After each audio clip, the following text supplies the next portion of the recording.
A Study in Scarlet. Chapter 1. Mr. Sherlock Holmes. In the year 1878, I finished my studies to become a doctor of medicine at the University of London.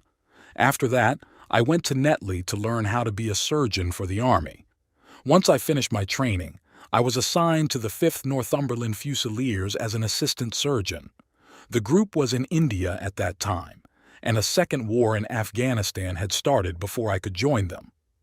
When I arrived in Bombay, I found out that my team had moved deep into enemy territory. Nevertheless, I managed to catch up with them in Kandahar, and I started my work right away. The war brought honor and higher ranks to many, but for me, it only brought bad luck and trouble. I was moved from my group to the Berkshires, with whom I fought in the terrible Battle of Maiwand. There, I was hit in the shoulder by a bullet, which broke the bone and nearly hit a major artery. If it weren't for Murray, my brave assistant who carried me to safety, I would have been captured by the enemy. After that, I was very weak and in pain, and had to be sent with other injured soldiers to a hospital in Peshawar. There, I started to get better and could walk a little. But then, I got very sick with a fever that is very common in India. It was a tough time, and for a while, people thought I might not survive. When I finally started to get better, I was still so weak that the doctors decided I should go back to England immediately. I traveled back on a ship and arrived in Portsmouth, my health ruined, but with permission to try and recover for the next 9 months.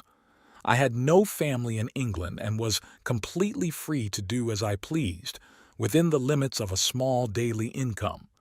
Naturally, I ended up in London, the big city that attracts people from all over. I stayed at a private hotel in the Strand, living a sad and empty life, and spending my money too quickly.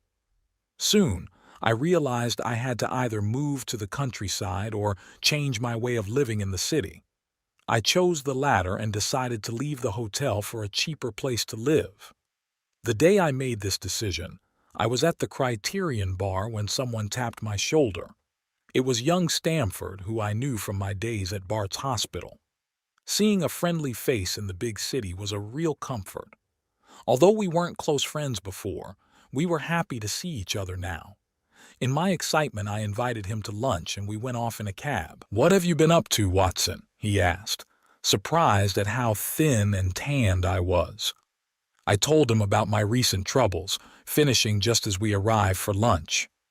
"Poor you," he said, feeling sorry for me after hearing my story. "What are you doing now?"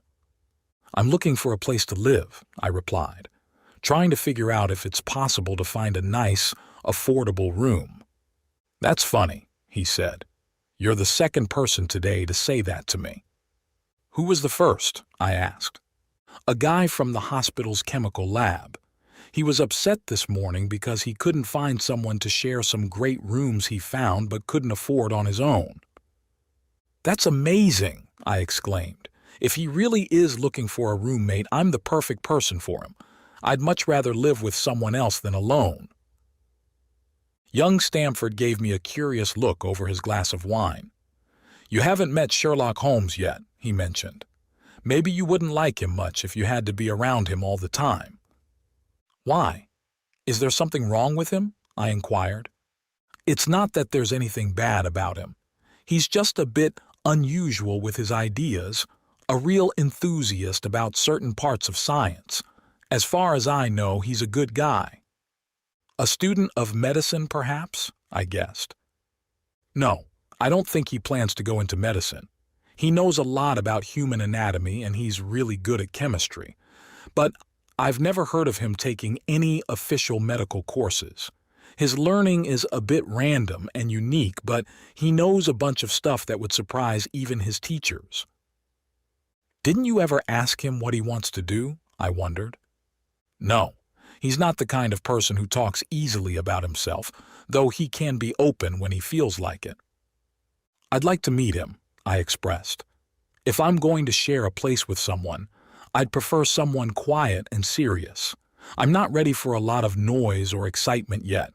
I had enough of that in Afghanistan to last me for a lifetime. How can I meet this friend of yours?"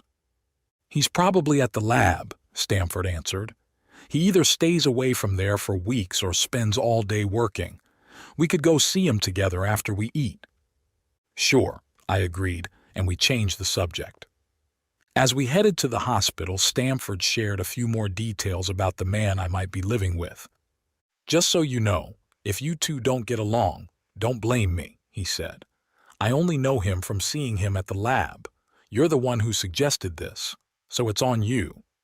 "If we don't get along, we can go our separate ways," I replied. "But it seems like you're trying to avoid any blame here. Is there something I should know about his temper, or what?" "It's hard to explain," he laughed. "Holmes is a bit too scientific for my taste. It's almost like he's too cold. I could imagine him experimenting on a friend with some new chemical, not to be mean but just out of curiosity to see the effect. To be fair, he'd probably try it on himself too. He loves precise knowledge." "That's a good approach, though." "Yes, but it can be too much. Like when he hits dead bodies in the lab with a stick to see how bruises form after death. I've seen it myself." "And he's not studying medicine?" "No. It's a mystery what he's really interested in. But here we are. You'll see for yourself." We went down a narrow lane and into a part of the hospital. I knew my way around, so I followed Stamford to the lab without needing help. The lab was a big room filled with bottles, tables with science equipment, and blue flames from little lamps. Only one student was there, deep in his work. When we walked in, he looked up, excited. "I found it! I've found it!" he told Stamford, holding up a test tube. "I discovered something that reacts only with blood and nothing else." He was as happy as if he'd found treasure. "Dr. Watson, meet Mr. Sherlock Holmes," Stamford introduced us. "Nice to meet you," Holmes said warmly, surprising me with his strong handshake. "You've been to Afghanistan, I see." "How did you know that?" I asked, amazed. "Don't worry about it," he chuckled to himself, his mind already moving on. "The real issue now is about this blood test I've developed.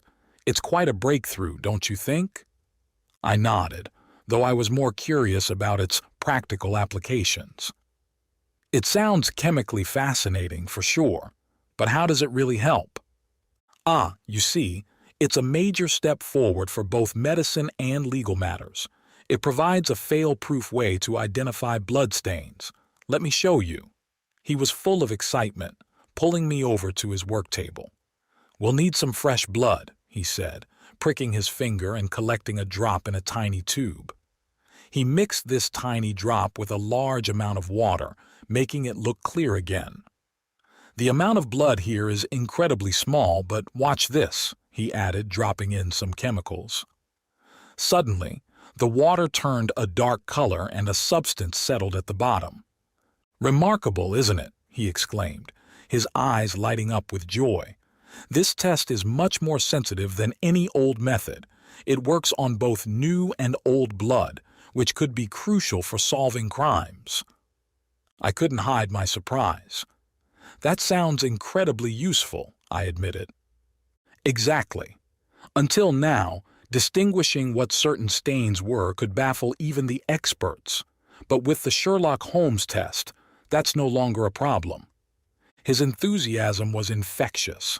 I congratulated him, impressed by his dedication and the potential impact of his work. He listed several cases where his test could have been decisive, showing a deep familiarity with criminal history. Stamford joked about Holmes's encyclopedic knowledge of crimes, suggesting he could start a crime newsletter. Holmes took the idea in stride, mentioning he had to be cautious because of his experiments with dangerous substances. Then, Stamford steered the conversation back to our original purpose. Holmes was interested in sharing accommodations, and I was looking for a place to stay. He mentioned a suite in Baker Street that seemed ideal for both of us, provided I didn't mind his smoking or his experiments. He inquired about my own habits, leading to a light-hearted exchange about our potential cohabitation. Holmes was curious if violin playing would bother me, to which I replied it depended on the skill of the player.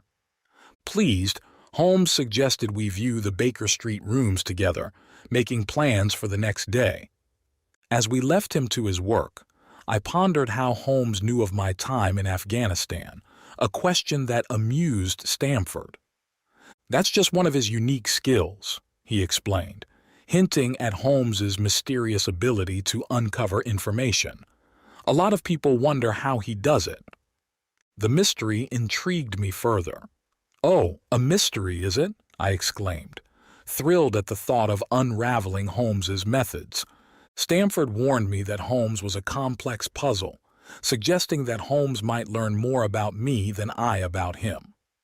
With a final goodbye, I continued to my hotel, deeply intrigued by my new acquaintance and looking forward to discovering more about him. English storyteller JB, like and subscribe.